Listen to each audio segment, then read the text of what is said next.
There are moments in life when everything seems to be moving in the wrong direction. Plans fail, people disappoint us, opportunities disappear.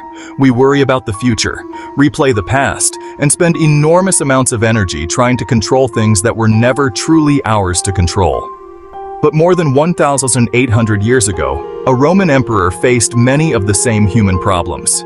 His name was Marcus Aurelius. He was an emperor, a military leader, a father, and one of the most powerful people in the ancient world. Yet despite having enormous authority, he understood something that many people still struggle to accept today. You cannot control everything that happens to you, but you can learn to control how you respond. That idea is at the heart of meditations, the private reflections Marcus Aurelius wrote largely as reminders to himself. He wasn't writing to impress an audience. He was reminding himself how to live. And that is what makes his philosophy so powerful. Because the goal was never to become someone who never experiences fear, disappointment, anger, or sadness. The goal was to become someone who could experience those emotions without allowing them to control his character. Today, we're going to explore some of the most practical lessons inspired by Marcus Aurelius and meditations. Not as ancient philosophy that belongs in a museum, but as a practical way of approaching modern life. So take a moment, slow down, and listen carefully. Because perhaps the greatest lesson Marcus Aurelius can teach us is simple. You don't need to control the world to become stronger. You need to learn to govern yourself. And if you enjoy thoughtful motivational content like this, take a moment to subscribe to the channel. It helps the channel grow, and it means you won't miss the next video. One of the most important principles of Stoic philosophy is the distinction between what you can control and what you cannot. You can influence your decisions. You can control your effort. You can choose your words. You can choose whether you keep your promises. You can decide whether you respond to an insult with anger or with restraint. But you cannot completely control other people's opinions. You cannot control whether everyone understands you. You cannot control the past. You cannot control the weather. You cannot control every economic condition, political decision, unexpected event, or change in circumstances. And yet, so much of human frustration comes from trying to control precisely those things. Think about how much energy we spend worrying about what someone thinks of us.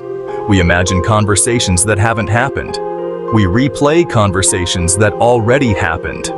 We wonder why somebody didn't respond to our message. We worry about whether people approve of our decisions. We become angry because someone behaved differently from how we expected. But their behavior belongs to them. Your response belongs to you. That distinction can completely change the way you live. Imagine waking up tomorrow and deciding that your goal isn't to control everything that happens. Your goal is simply to control yourself. You will do your work well. You will treat people with respect. You will make the best decisions you can. And when something goes wrong, you will ask, what is actually within my control here? That question creates space between an event and your reaction. And inside that space is freedom. You may not be able to choose every situation, but you can choose the person you become within that situation. One of the hardest lessons in life is learning to accept reality as it is. Acceptance does not mean giving up. It does not mean becoming passive. It means refusing to waste your strength arguing with facts. If something has already happened, anger cannot make it unhappen.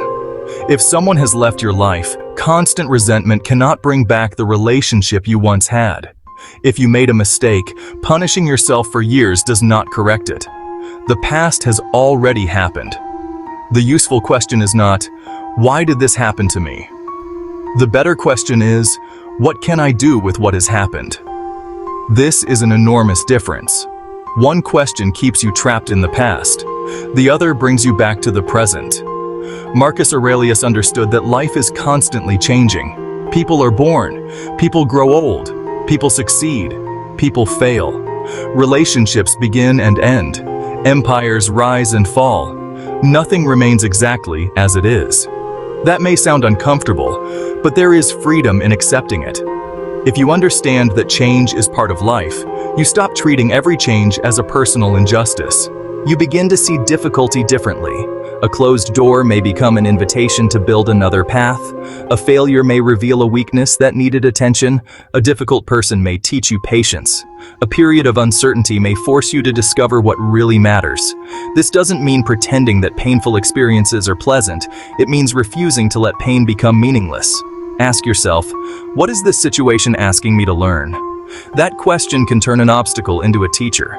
Marcus Aurelius repeatedly reminded himself that our judgments influence how we experience events. Consider a simple example. Someone criticizes you. The criticism itself is one thing.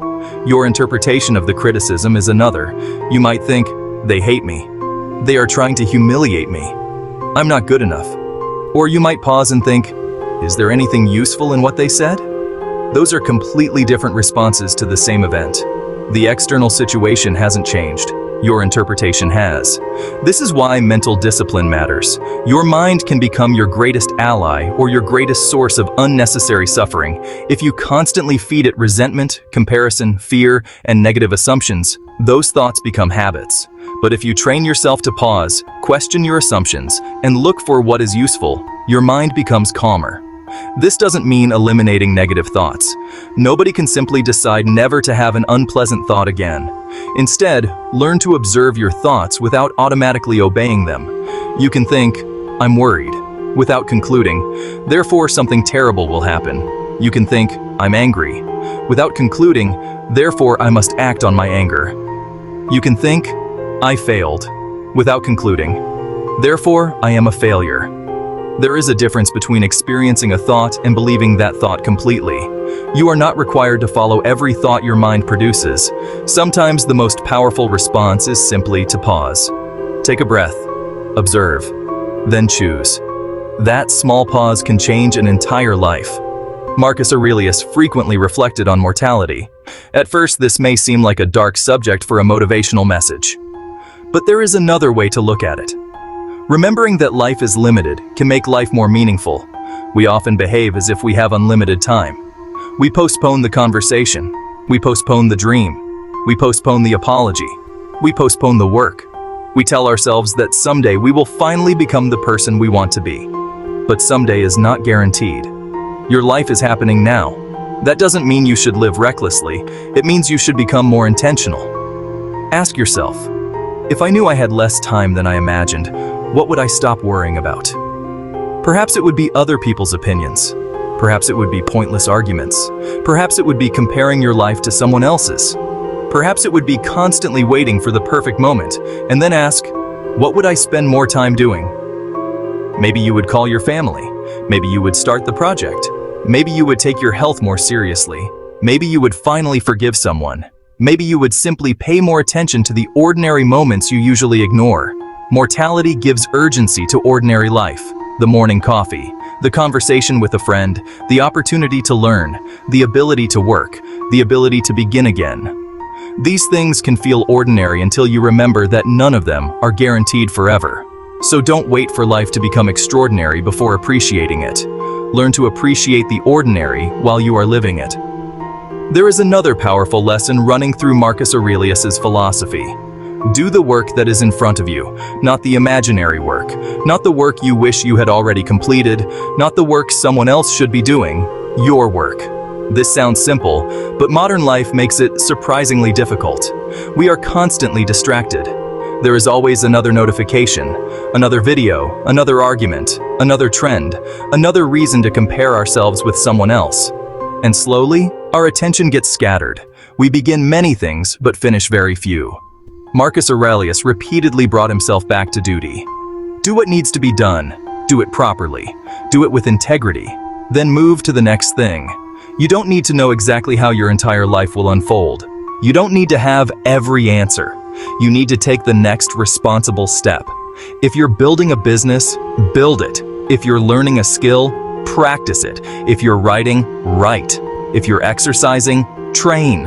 If you have responsibilities, fulfill them. If you've made a mistake, correct it. Progress is often less dramatic than we imagine. Most meaningful achievements are built through ordinary actions repeated consistently.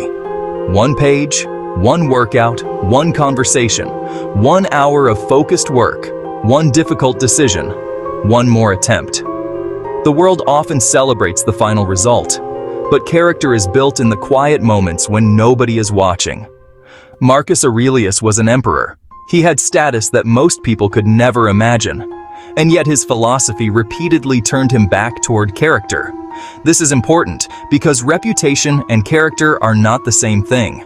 Reputation is what people think about you. Character is who you are when nobody is watching. You can manipulate reputation. You can impress people. You can appear successful. But you cannot permanently hide from yourself. At the end of the day, you know whether you kept your word. You know whether you acted honestly. You know whether you treated someone unfairly. You know whether you avoided something difficult because you were afraid. That private relationship with yourself matters. So instead of constantly asking, "How do I look?" ask, "Who am I becoming?" Instead of asking, "Do people think I'm successful?"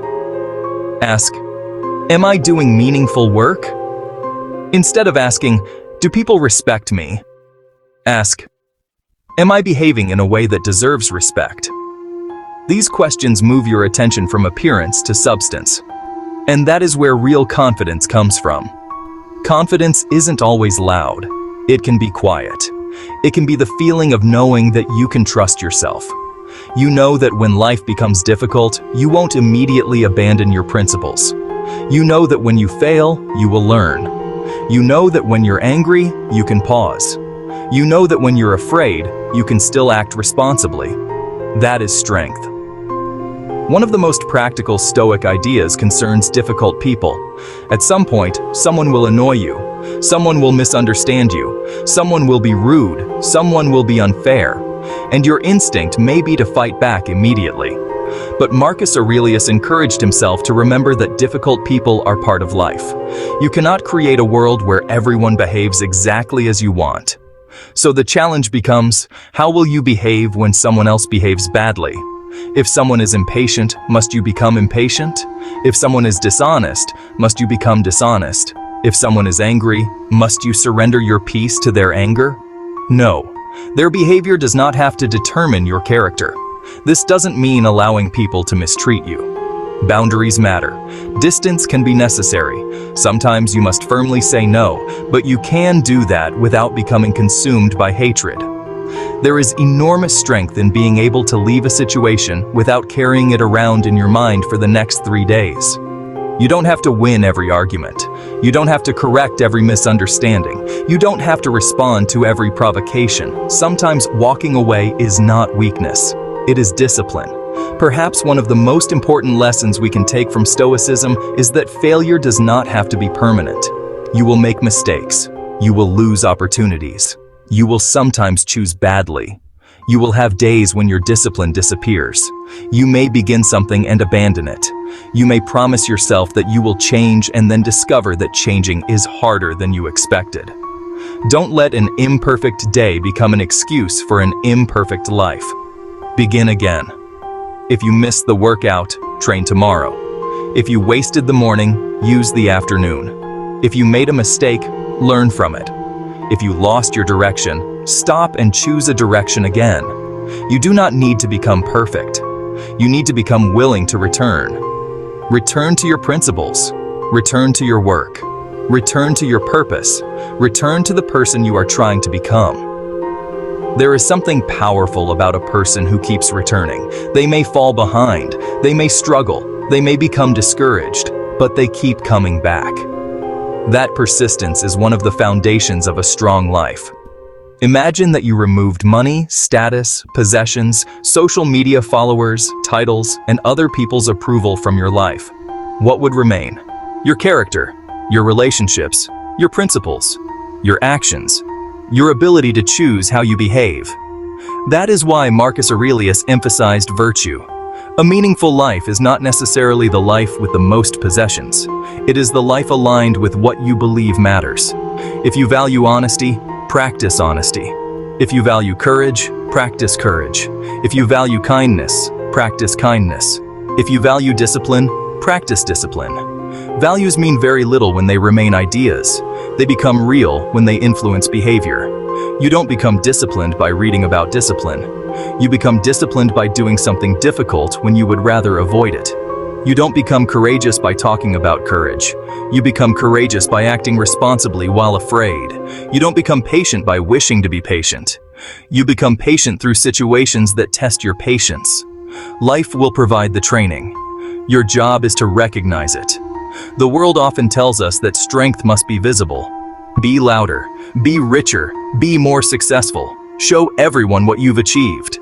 But Marcus Aurelius offers another definition of strength. Strength can be quiet.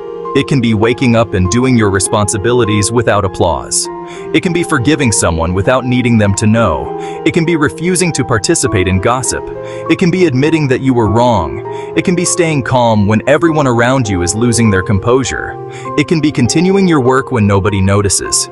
It can be accepting what cannot be changed and changing what can. You don't need to prove your strength every day. Sometimes strength is simply remaining steady. Like a tree in changing weather, you don't need to stop the wind. You need to develop roots, and those roots are your principles. So, what does Marcus Aurelius ultimately ask of us? Not perfection, not fame, not wealth, not control over the world. He asks us to pay attention to the one area where we have meaningful influence, ourselves. Control your reactions, guard your attention, accept reality, do your work, treat people with dignity. Remember that your time is limited, learn from difficulty, return after failure, and above all, become someone you can respect. Tomorrow morning, you will wake up and life will present you with another set of circumstances. Some will be pleasant, some will be inconvenient. Some will be completely outside your control. You don't need to know exactly what will happen. You only need to decide how you want to meet it. When something goes wrong, pause. When someone provokes you, pause. When fear appears, pause. When you fail, pause. Then ask, what is mine to do? That question can become a compass. Because life is not asking you to control everything. It is asking you to participate fully in the part that belongs to you. Your decisions, your effort, your attention, your character, your next action. And perhaps that is the greatest lesson for meditations. A good life isn't created by controlling the world. It is created by governing yourself well within the world you have been given. So don't wait until everything is perfect. It won't be. Don't wait until you have no fear. You may never reach that point.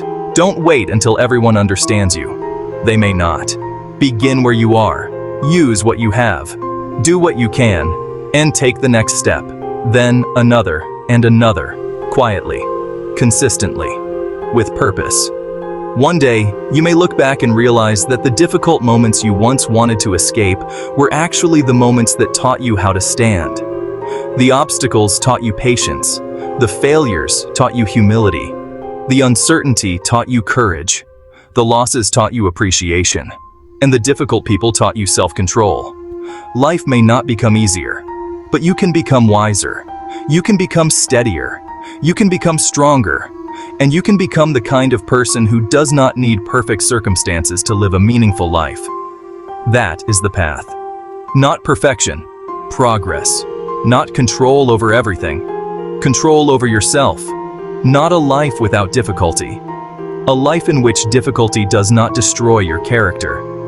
If this message gave you something to think about, subscribe to the channel for more videos on philosophy, discipline, personal growth, and building a stronger mind.